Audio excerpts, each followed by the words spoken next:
I never thought it could happen. Tommy Robinson is in Canada, and he's going on a speaking tour with Rebel News. Yesterday, Tommy Robinson arrived in Canada. Here's a video he filmed with our reporter Alexa Lavoie, who was there to greet him when he landed at Montreal's International Airport. I'm in Canada, where I didn't think I'd get into Canada. And I got in. I haven't even booked a hotel. I'm sorting out now. And I'm here and I want to see as many of you as possible. So I'm here with Rebel Media and I'm going to be in Calgary June 24th, Edmonton June 25th, Toronto June 30th. I'm looking forward to it. Do you know what? It might be the only time I'm ever allowed into Canada. Yeah? So let's make some noise. Let's make some noise. And it's at tommytour.ca. You can go on there, find out all the details, get your tickets. I want to see as many of you as possible. Let's go. Well, I think that's great. And he's here for a couple of weeks. He's here because he has some scheduled podcast interviews to do. I'll let him announce those on his own timing. But he's got some time and he has teamed up with us. It's no surprise. We used to be the company he worked with. We're going to put on some speaking events across Canada. Calgary, then Edmonton, then Toronto. And I suppose there's a chance we could add a few more, but hopefully those locations are close enough to you that if you want to come, you can make it. To find out the details, including the exact dates and locations and prices, go to tommytour.ca. I'm excited about this, but I also realize that many Rebel News viewers who have joined us in the last few years, especially since the pandemic, may not know who Tommy Robinson is. He was a pretty big part of our show in 2018, 19, and even 2020. He actually worked for Rebel News. His story is interesting, but it's also hard to know the truth about Tommy Robinson. Who is he? I first tried to answer that question 10 years ago when I was at the Sun News Network. And if you Google him, and if you see what the search engines put as the first responses, if you read his Wikipedia page, you will be terrified of him. And in fact, I was. For example, I'm Jewish. I don't want to hang out with someone who hates Jews, who's anti-Semitic. I don't want to hang out with someone who hates other races either, by the way. And there's this wall of anti-Tommy propaganda out there that's very difficult to get through. I remember about 10 years ago when I first convinced him to come on for an interview at Sun News, the very first question I asked him, and I suppose it sounded sort of stupid or sort of rude, but I felt I just had to ask him, are you racist? And he didn't take it personally. He knew I was asking because I wanted to know the truth, because I had finally had him instead of just what the propaganda said. And he told me no, he was just contrary to the establishment on a number of things. And actually one of his most worrying things to him was the Islamification of public life, not Muslims. In fact, it's always interesting to me how many friends Tommy has who are Muslim. Or who are minorities of any sort. The first time I ever met him, he was with his best friend from childhood, who is black. His two buddies that he first bought a car with are Muslim. Here's Tommy at a Sikh event. I think this was in Manchester, shortly after a terrorist attack there. Tommy and the Sikhs are thick as thieves. Take a look at this. So we're in Birmingham, where we've come to this temple where they're having a little demonstration and get together to show that Sikhs stand against what happened in Manchester. So many times the Sikh community are wrongly identified as problematic by uneducated people. So across the country, Sikhs, I've spent the last 6-7 years forming relationships with Sikhs across the country, and we couldn't ask, and no one could ask for a better minority group, a more loyal, a more patriotic, a more hard-working group of people. So the fact that after September 11th, Sikhs were killed, after the Lee Rigby killing, a Sikh was murdered in a horrific attack in response to it. So by morons. So yeah, I think if I've got any sort of platform, I want to show the great side of the Sikh community, where they stand on all of these issues. They've been fighting against Islamic extremism throughout their whole history of their religion, of their community. I've read a couple of Tommy's books, and one of them is very autobiographical, and it tells how he went from being a pretty regular guy to activated politically. It was when British veterans were coming home from, I think it was Afghanistan, and they were marching through his hometown of Luton. And you have returning soldiers. I mean, what's the tradition? A ticker tape parade in New York? What would be the tradition in the UK? I'm sure it would be something similar. But he was shocked at the abuse that was hurled at these soldiers by certain Muslim extremists in his hometown. He was appalled. He couldn't believe it. And he set up something called the English Defence League, or EDL. And at first they were very shy about this. They would hide their identities, but then he was very explicit about it. And he was also explicit about what he was not. He was not a racist. He was against Nazis. In fact, he burned a swastika to demonstrate that. But the EDL, or the English Defence League, had the problem that a lot of right-of-center groups have, is entryists coming in either as bad faith agents provocateurs organized by a government to discredit them, or actual entryists who want to take it over. And it was because of that that Tommy shut down the EDL, because there were people, whether they were police informants or true bad dudes, who were taking it into a racist direction. And he sort of had a second issue that was related to the first. And it's something we've talked about on Rebel News before, and it's shocking if you haven't heard of it. In the United Kingdom, they have a phenomenon, and it's a terrible phrase, but I'm just going to say it, of rape gangs. They sometimes call them grooming gangs. And, you know, we're used to the concept of a rape as something that happens in an opportunistic moment, in a shocking manner. Someone's pulled into an alley, God forbid, and raped, and then the marauder runs off. I think that's what a typical person in Canada, the United States, would call a rape, a one-time violent crime of opportunity, perhaps, or a stalker, perhaps. In the United Kingdom, it's not that way. In the United Kingdom, there are these gangs, but they're not sort of street toughs. They come across the opposite way. They trick and entrap young girls, as young as 11 in one case that I wrote about. They would say to a young girl, would you like some candy? Would you like some cigarettes? Would you like some alcohol? Have a sip. Okay, now that you had some alcohol, would you like a real boyfriend? And some of these girls are very, very young. Would you like to ride in my car? I gave you some drugs. I gave you some alcohol. Now send me a nude selfie. Okay, now I have the nude selfie. I'm going to blackmail you. I'm going to show this to your mother and your father. I'm going to publish this online unless you have sex with me, and repeatedly, and all of the other members in the grooming gang. So what they do is they trick and entrap and bribe and extort young girls, not just to be raped once, but every night for years. I know that sounds astonishing. One particular shocking instance of this was in the city of Rotherham, about 250,000 people. And over the course of a number of years, 1,300, actually I've seen reports of 1,400, 1,500, 1,300 young girls were raped, and not once, hundreds of times. And obviously that showed up very quickly. Social services, hospitals, social workers, it wasn't long before police, politicians, the media all heard about it, but everyone was either in on it, or they observed what Maajid Nawaz, the Pakistani-born Muslim progressive activist in the UK, said. All the men who were in these rape gangs had something in common, or at least 80% of them had something in common. They were Pakistani-born Muslim men.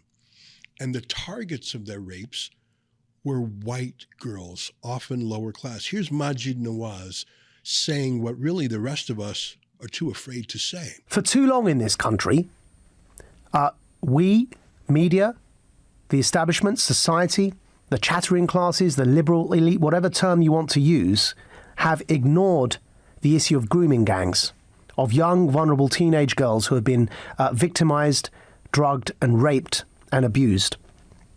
whether it's the Rotherham case or all the other cases that were replicated across the country, it is both the conclusion of the prosecutor in the Rotherham case, British Pakistani Muslim Nazir Afzal, or indeed the official inquiry into why it took so long for these young, vulnerable, underage girls to get justice.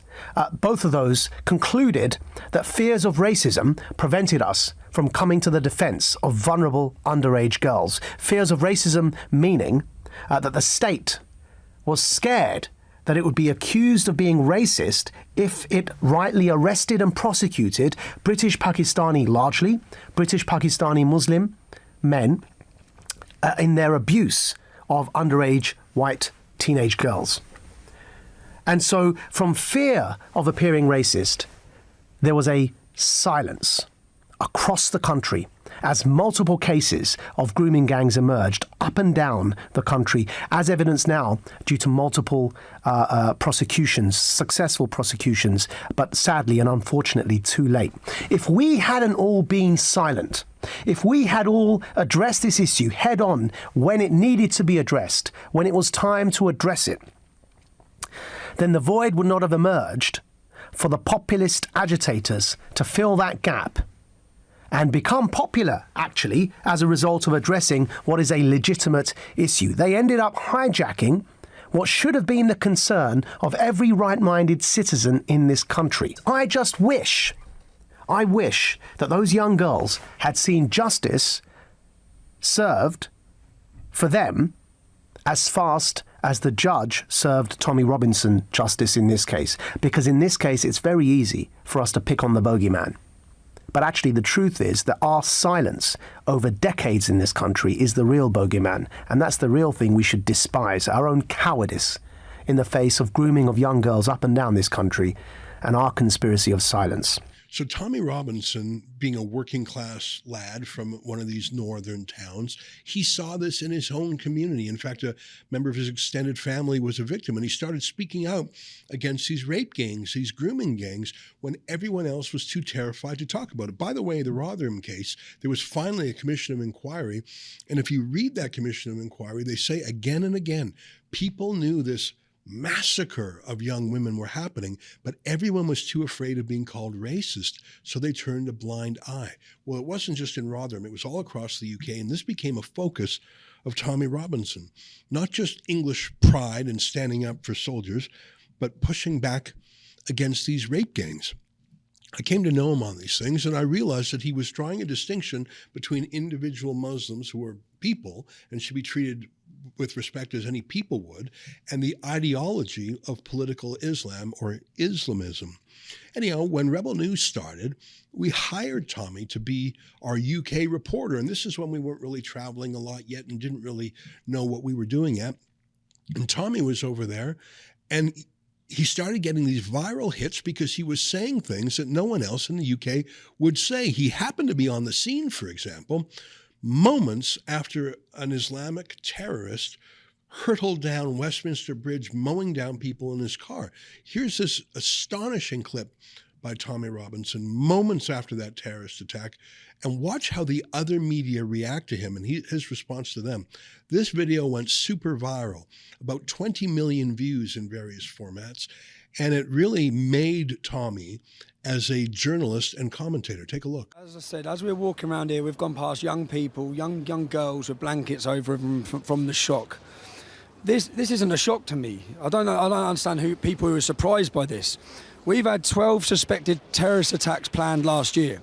If they would have been successful, you'd have seen shopping centres, you'd have seen aeroplanes, you'd have seen nightclubs, you'd have seen a war zone on our streets, similar to this, every single month. Then, and only then, might people realise we are at war. We're in war already. We have over 3,000 Muslims who are monitored 24 hours a day, 7 days a week. Every week, costs £9 billion a year. Yeah? We're following and waiting for them to do this. We have had 450 ISIS fighters been allowed to return to our country.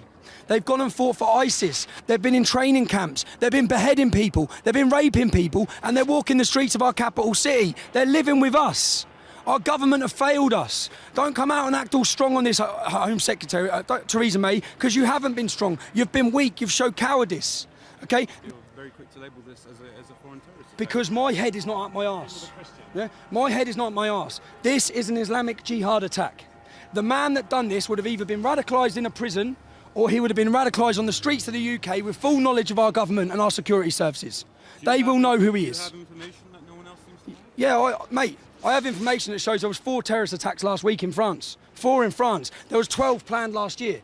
Driving your car like this man has done is exactly what the Inspire magazine, which is Al-Qaeda's magazine, which was downloaded by 50,000 British Muslims last year. 50,000 British Muslims downloaded a terrorist manual in our country. 50,000, not 10, not 20, 50,000 people who want to see exactly what you see there. That's what they want. They want war, they want death, they want destruction, and we keep on pandering like you just come up to me saying it's got nothing to do with Islam. It's got everything to do with Islam. Everything to do with Islam. It's got everything to do with Islam. I'm simply asking how you Okay, so well, sure of the political I'm on the motives. reality. This is the reality. The reality is this is a war. These people are waging war on us for time. This has gone on for 1,400 years. This is nothing new. And the whole time while this goes on, police leaders or political leaders want to invite more.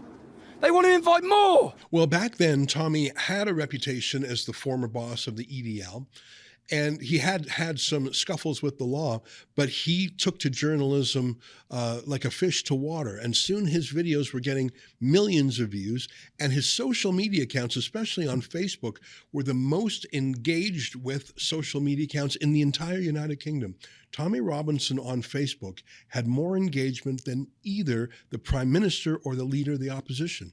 He was huge.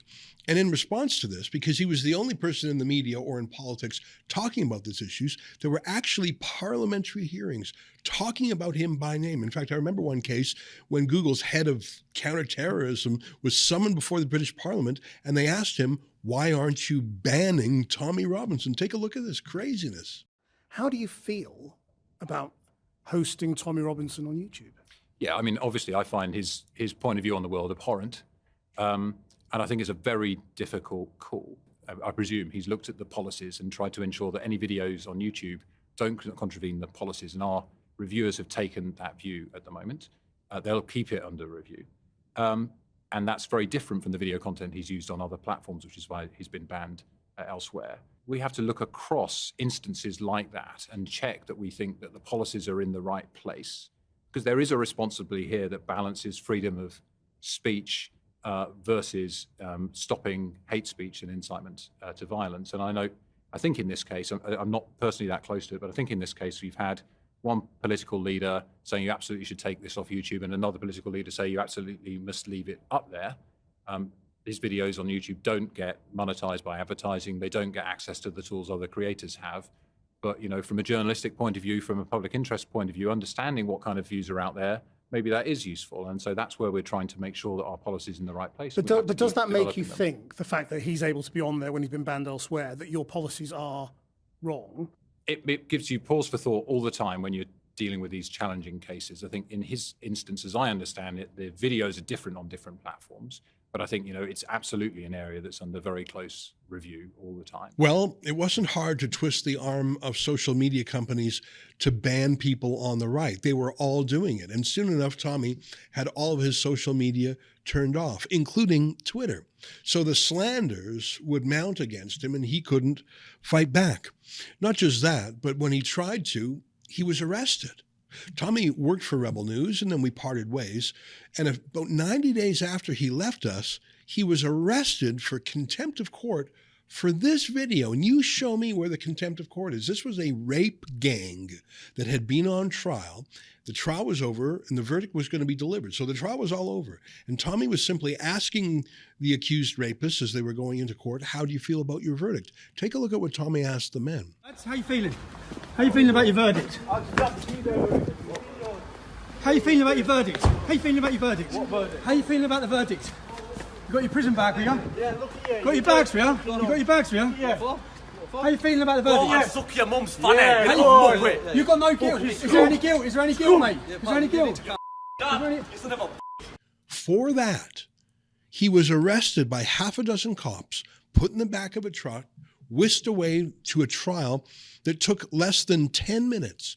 Tommy himself never spoke a word, and he was sent to prison. He was sent to prison that day and later put in solitary confinement. Watch that astonishing arrest. Tell everyone streaming. I'm being arrested for breach. Are you arresting him? I'm being arrested for breach of the peace. You've all watched this. Oh You've all my watched God. this. You've all watched this. You've all watched this. Can you get me a solicitor? Can you get me a solicitor? Can you just turn off Yes. your live Can you feed? get me a solicitor? Just turn off your live feed, please. Yeah. Do you understand what I've just said? So can you explain it again? Arrested on suspicion causing a breach of the peace. What does that mean? What does that mean? What does that mean, officer? One question, something which you may What does that mean? What does that mean? What does that mean? I've been told that from the police Not at all, he's never said that. George, that's the information I've That's got. all the information we've got. I'm inciting Can you people. not I'm go back inciting through his people. video and How have I and watch incited it? He people? hasn't. This is free speech. This is where we're at. You're not even allowed to. Look at this. Look how many people. No matter what you try and hide. Do you know when you do this? Stop it. These are normal working men. More people. Really sharp things are light. Just let him do this. More people are going to watch this now than ever. This is ridiculous, lads. Do you feel right what you're doing it? I haven't said a word. He doesn't. In fact, someone laid their hand and assaulted me outside court. Yeah, exactly. Other people swore at me threatened to behead and threatened me. me about my mother, and here I am being arrested for saying nothing. I'm threatened to behead I've done me. nothing. You've not said anything about What are it. you arresting you for, Tommy? Breach of the Breach of peace. the peace. Apparently, I'm inciting on my video. Can you please, George, get me a solicitor? Yeah, Because I'm on a suspended sentence, you see. So He has actually done nothing wrong. can sort anything like that. As I mentioned, by that point, Tommy was not working for us anymore, so I didn't have the authority to jump into high gear. It took me about a month to get the permission and authority of his family to intervene on his behalf, to crowdfund lawyers to get him out of prison. By the time we managed to get him out, we realized what a month and a half in solitary confinement had done to him. Take a look at this when he finally got out of prison. And here he is now. Yeah, the camera's pointing this way. They've been very insistent that I not. Hey, Tommy. Hey, thanks, how you man. doing, mate? Good to see you, man. You all right? I'm doing great. Look at you. I know, man. First stop hairdressers, yeah? I know. Have your fun with your memes. Tommy, it's great to see you. Good to be seen.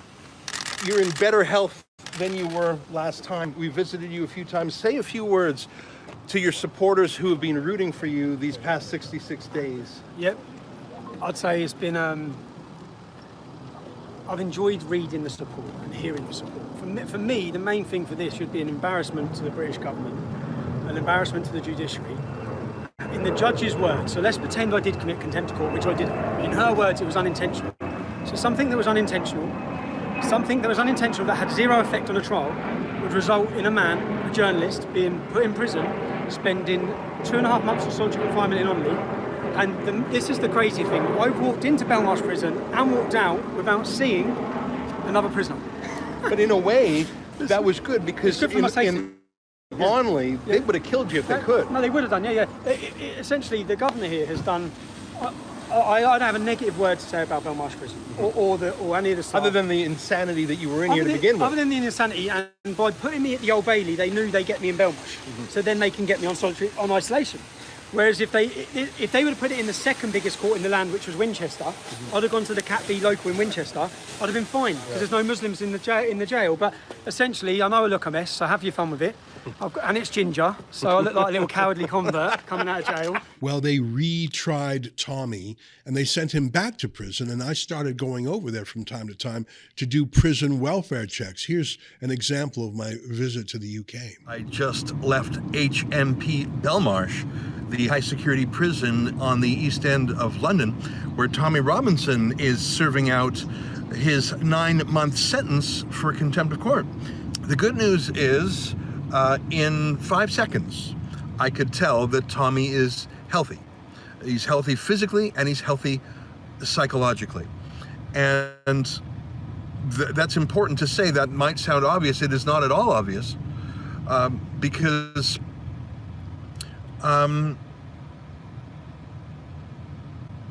he wasn't okay in HMP Onley.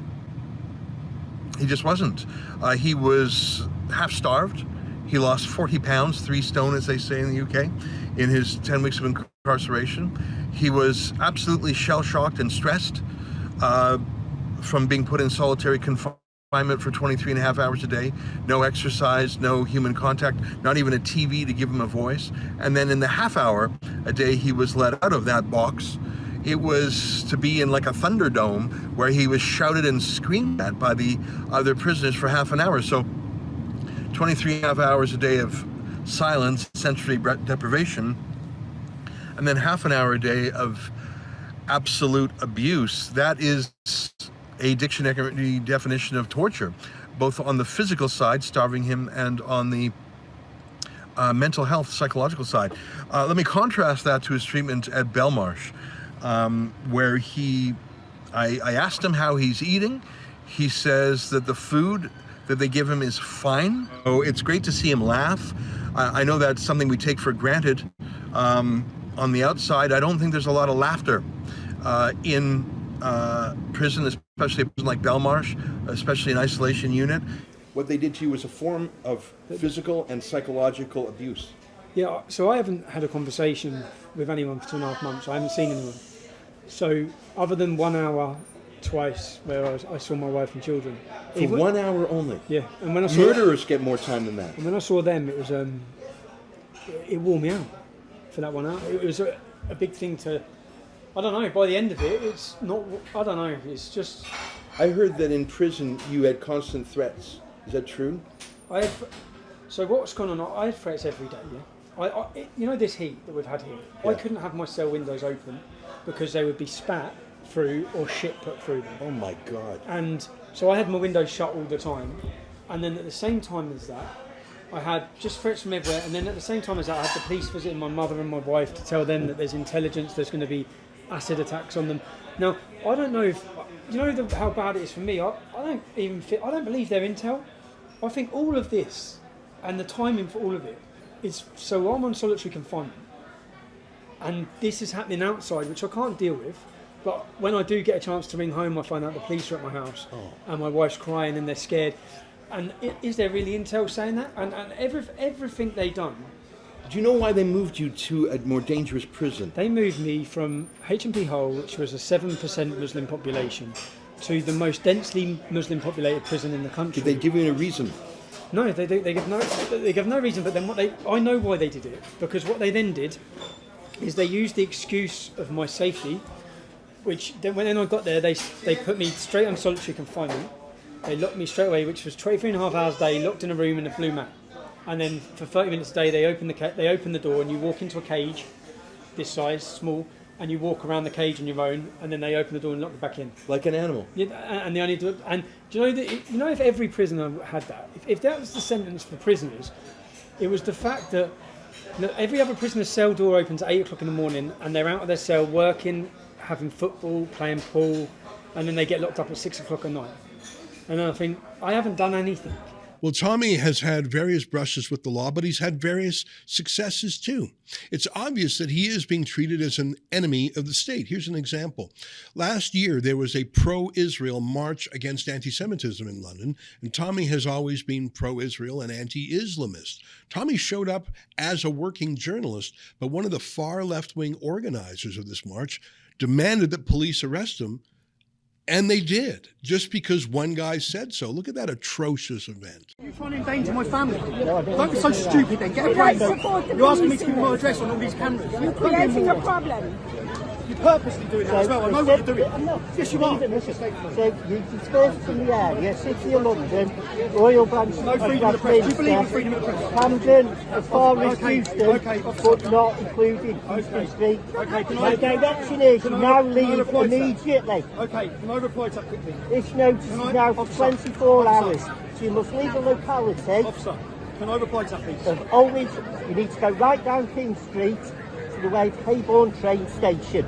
And the grounds of this is your presence is likely to cause harassment, alarm and distress to attendees at the march.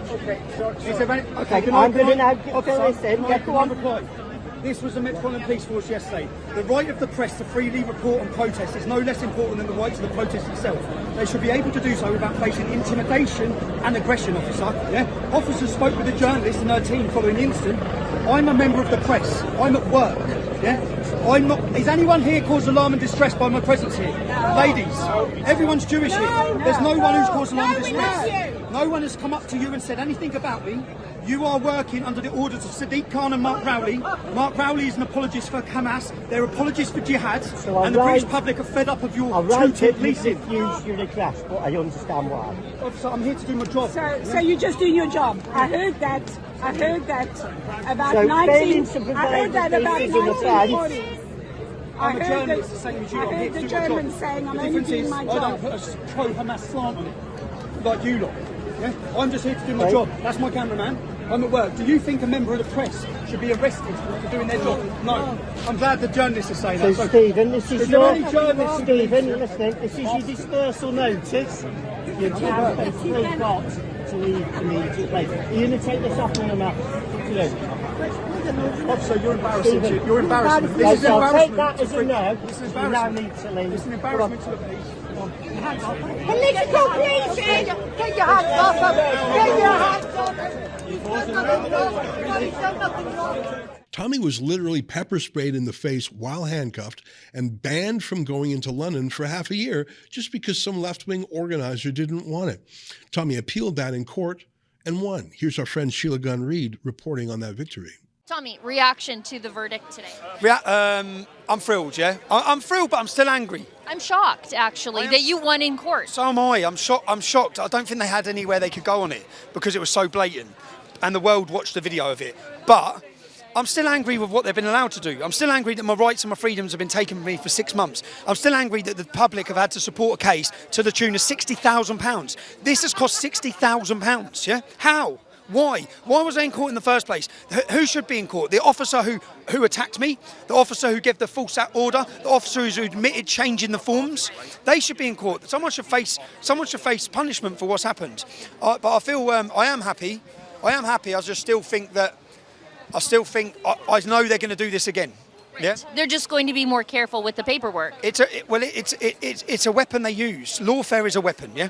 They use the judiciary, they use the police to silence you, to harass you. As I said, this is probably the 7th or 8th time I've been in court on this case. Just on this case. Your time's taken up, your energy's taken up, you're continually fighting the system, yeah? And they throw it all at you, it comes at you from everywhere. So I am happy, yeah? Some people may not look at. I am happy. I'm a bit overwhelmed because I didn't expect a judge to ever side me. There was no jury in there; it was a judge. So I'm glad we found a judge who stood on truth. Because I've been in so many of these court cases before where I think, well, we won that, and then I end up getting convicted. So yeah, I'm happy. And it's an embarrassment for the Met. A total embarrassment for them. Their behaviour was an embarrassment. Their actions were behaviour. The fact they've gone through this case is an embarrassment. Well, with Elon Musk, Tommy Robinson was born again on Twitter, where he now has more than 500,000 followers. Not only does he have a platform now, but he's sort of being re-normalized. Banning someone from the public square doesn't just silence them. It's sort of a stigma on them that they've done something morally wrong, even though when you're banned from social media, you don't have a trial. Well, putting Tommy back on social media has not only given him a big following again, but given him the credibility that he is part of the political conversation. And just a few weeks ago, Tommy led a massive march in central London, and I don't know, 10 or 20,000 people were there, including our own Alexa Lavoie. Take a look at this. Thank you. But Elon Musk hasn't just given me a voice. Citizen journalism is the answer to the corrupt media. Okay? We sent them a message today that we want today to be the start. We want to get planning. You see all the people there, the Mayor Tussies, the Lawrence Foxes, the Calvin Robinsons, the Cole Benjamin, all of them people. They're all a movement needs to be formed out of all of them sitting down together.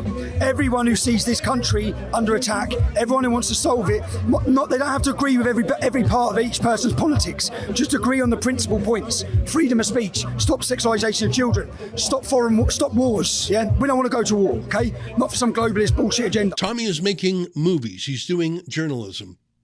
He's a political activist, and he's tapping into a hunger in the UK, a hunger for change, the same hunger that Nigel Farage is tapping into as the leader of the new Reform UK party that's upending the Tories. I think Tommy's a very interesting guy. He's an interesting storyteller, but he's an interesting story in himself, his own life. And I think his life and what's being done to him is a warning for us here in Canada too, of what could happen if we let go of our freedom of speech and if Islamification is something we can't talk about. So if you are interested in meeting Tommy, go to tommytour.ca. We're going to be taking him across Canada.